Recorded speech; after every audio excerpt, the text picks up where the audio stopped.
Bapak Ibu yang dikasihi oleh Tuhan kita Yesus Kristus, bahwa pasal 18 sampai pasal 19, akhir di bagian pasal 19 sampai kemudian Yesus disalibkan, Yesus mati, dan sampai dia dimakamkan atau dikuburkan, itu tertulis lengkap semua kisah kesaksian itu di pasal Yohanes pasal 18 dan 19. Bapak Ibu yang dikasihi oleh Tuhan kita Yesus Kristus, jalan sengsara yang telah dilalui oleh Yesus yang kita renungkan semenjak malam Paskah pertama pada hari Senin, Selasa, Rabu, Kamis, dan puncaknya pada hari ini, di mana kita bisa meresapi dan merasakan betapa sulit, betapa susah dan sukarnya jalan salib yang dilalui atau yang dialami oleh Yesus Kristus. Kita mendengarkan bahwa sesungguhnya Dia datang untuk mempermudah, untuk menyembuhkan, untuk menyehatkan, untuk menghidupkan semua orang-orang yang ada di dunia ini, orang-orang yang percaya, yang datang, yang Dia kasihi. Tetapi justru dunia ini berbuat terbalik terhadap dirinya. Kita pun sebenarnya terenyah ketika kita merenungkan dengan mendalam apa yang terjadi pada diri Yesus ini.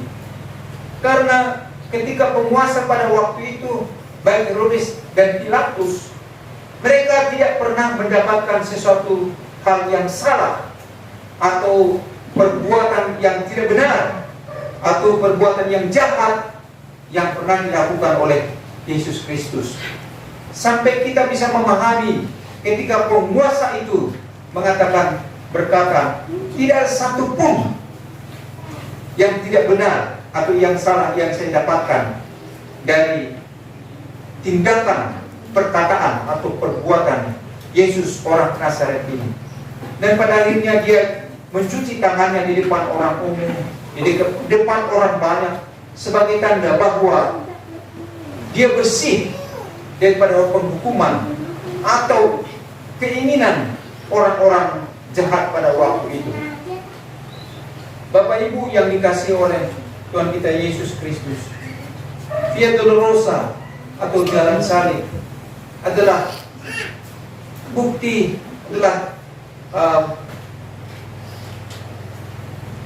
perbuatan karena kasih Allah, cinta kasih Allah akan dunia ini. Hanya itu saja yang menjadi dasar, sehingga Yesus pun dengan tabah, Yesus pun dengan kerendahan hati menjalani semua peristiwa jalan sengsara atau jalan salib atau jalan Via Dolorosa yang sedang terjadi di Jumat, hari Jumat dan Jumat Agung, seperti yang kita peringati dan rayakan di pada hari ini. Dia menjalani perjalanan yang begitu sengsara hanya karena kasih Allah, dan misi dan tindakan itulah yang dipilih oleh Yesus untuk terus Dia jalani. Bukankah firman Allah telah berkata, hanya karena begitu besar kasih Allah akan dunia ini, sehingga Ia telah mengaruniakan, mengutus Yesus Kristus, anaknya yang tunggal. Anak yang tunggal sebagai satu perkataan dan perumpamaan betapa dekatnya, betapa Allah mengasihi utusannya ini, dan itu pun dikorbankan untuk dunia ini. Hanya karena kasih Allah ini dan misi ini yang dipegang teguh oleh Yesus Kristus untuk bisa Dia bertahan sampai pada akhirnya Dia mengalami penderitaan dan mati di kayu salib. hanya karena cinta kasih Tuhan. Dengan kesetiaan pada cinta kasih Tuhan, orang mampu untuk bisa bertahan mati, bertahan setia untuk selama-lamanya. Kalau bukan karena cinta kasih ini, maka hal ini tidak akan terjadi. Dan inilah yang dikatakan oleh Yesus, biarkanlah cawan ini dia minum dan dia terima, karena itu adalah penderitaan yang dia sudah tahu yang harus dia jalani. Bapak, Ibu, dan anak-anak kami yang kami kasih dalam diri Yesus Kristus, hanya karena kemurahan Allah, karena kasih Allah inilah, maka Yesus mau menderita, disiksa, dipukul, ditampar, diludahi, sampai dia begitu sakit dan menghembuskan nafasnya, hanya karena dosa dunia ini, hanya karena kejahatan dunia ini, hanya karena begitu kejamnya dunia ini terhadap kebaikan Allah. Itulah yang terjadi. Dan kita sebagai murid Kristus, inilah yang kita dapat pegang teguh dan teladani. Betapa berat apapun sekalipun yang beban yang kita pikul, salib yang kita pikul, ingatlah akan kasih Kristus, ingatlah akan kasih Allah, seperti yang diikuti oleh saudara-saudara kita pada hari ini, mengikuti perjamuan kudus ini, untuk mengingatkan kita kembali dan untuk menjadi saksi bagi kita bahwa Yesus Kristus, utusan Allah ini, pernah datang di dunia ini bersama-sama dengan kita. Kita dapat mengenal cinta kasih Tuhan Allah yang ada di surga di dalam diri Yesus Kristus yang hadir di tengah-tengah dunia ini. Inilah yang meneguhkan dan menguatkan kita, sebetapa berat pun yang penderitaan yang kita hadapi. Biarlah itu tidak melepaskan dan memisahkan kita dari kasih Kristus. Amin. Amin, Bapak Ibu.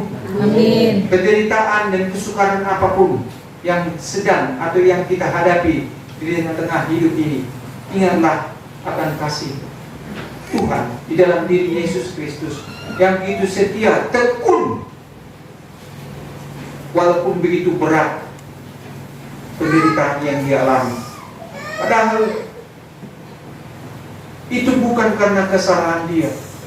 Pengadilan penguasa pada waktu itu sudah menjamin dan mensahkan bahwa tidak ada sesuatu pun yang membuat dia untuk dihukum kesalahan apapun. Tetapi dia harus mengalami penderitaan ini bersama-sama dengan orang-orang jahat, seperti penyamun atau orang-orang yang berbuat jahat di Golgota, di kayu salib. Maka kasih ini, perbuatan baik, kebaikan Allah inilah yang harus kita pegang di tengah-tengah hidup kita ini. Inilah yang menjadi cermin, inilah yang menjadi pegangan dalam hidup kita di tengah-tengah dunia ini. Maka janganlah tiru dunia ini, karena dunia ini mereka akan melakukan segala tindakan kejahatan demi keinginan dan kemauan mereka di dunia ini. Mereka akan membawa pentungan, mereka akan membawa celurit, mereka akan membawa senjata untuk mematikan atau menghancurkan orang-orang yang menghalangi keinginan mereka di dunia ini. Sama seperti pikiran orang-orang imam-imam kepala, orang-orang Farisi pada waktu itu, karena kemurahan dan kasih Allah. Tetapi sebagai murid Yesus Kristus, bawalah kesetiaan, kedamaian, kasih, di dalam hidup ini, kedamaian sebagai anak-anak Tuhan, sebagai murid-murid Kristus. Sampai pada akhirnya seperti Yesus, setia sampai Tuhan kita datang kembali, sampai masa hidup kita. Dan inilah yang kita pegang untuk tidak pernah terpisah dari Allah, untuk tidak pernah terpisah dari cinta kasih Allah, cinta kasih Kristus, kasih sayang Yesus Kristus bagi kita orang berdosa ini, bagi kita orang yang lemah ini, bagi kita murid-muridnya. Tuhan Yesus memberkati kita melalui firman-Nya pada hari ini. Biarlah perasaan yang menggugah atau yang membuat kita merasa sedih sepanjang minggu ini, kita diberi kekuatan untuk menguatkan kita, menolong kita untuk lebih dekat dengan Allah, untuk lebih merasakan penyataan kasih Tuhan di tengah-tengah kehidupan kita di dunia ini. Tuhan Yesus memberkati kita melalui firman.